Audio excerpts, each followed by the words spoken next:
because I had everything. I thought the subway was for when you can't catch a cab, or when you're having a bad day, because your driver's on vacay. Really? First day of college, I asked, where are we all gonna eat? My new friends stared at me. They had these cards that would pay for the food that they need from a place called the dining hall, and that's not in a mall. So I followed them through all these pocket-sized rooms, and I thought, where am I gonna sleep? And I listened to tales about budgets and jobs, because that was the difference between school or the street, and I was 18. I thought, strange, I thought we all were the same, but having nothing can mean everything.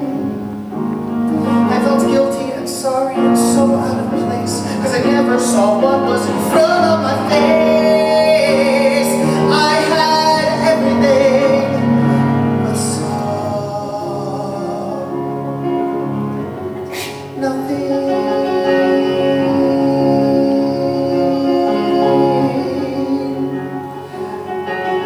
Then Broadway called and I answered with a step and touch, step and touch, step and touch, step. But then I felt, no, I knew I could do so much more than just turn and dip. And so I took a trip to teach some kids or perform or maybe to run from someone, and I'd sing and I'd dance and I'd lie in a pool on my African vacay. My troubles far away. But the highways were lined with these shacks or these huts, and I thought, where am I gonna sleep? But the hotels are mansions and the driver goes nuts when we ask him to take us where we need to be, because cabs don't go there. Oh, like Queens?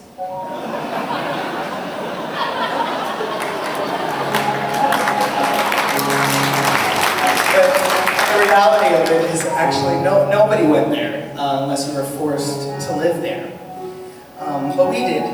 Every day we hired a driver to take us from the wealthy side of town over the hill into the poor townships where I met and I had the privilege of teaching the most beautiful and talented children I've ever met in my life.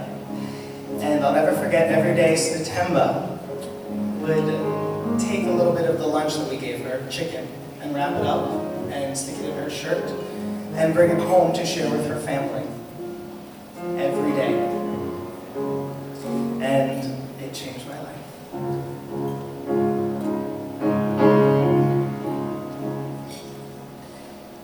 Children so young they performed like they never knew. They were living in shacks and eating rice without spoons. And on the other side of the hill, the wealthy all stood still. Strange, I thought they all were the same. And where is this happening? I could see them look distant and shift in their place, because they never saw what was in front of their face. They had everything, but saw nothing.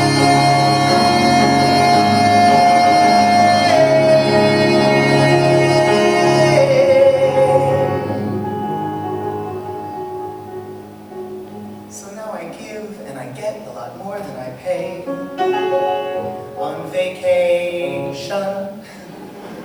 Except now I'm not running away. And it's strange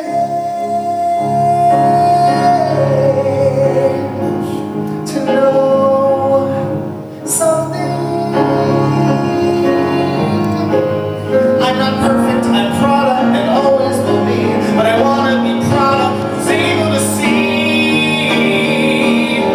nothing can do something.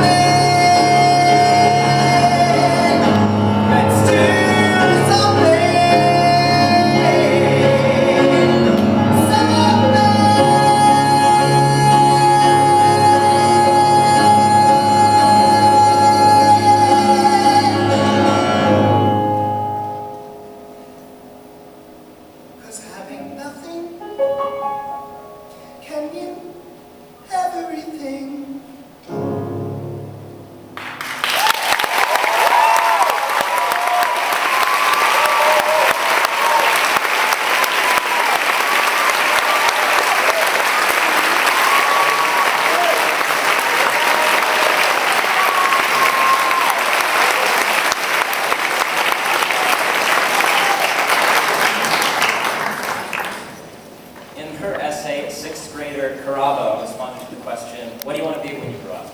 Her answer was a doctor.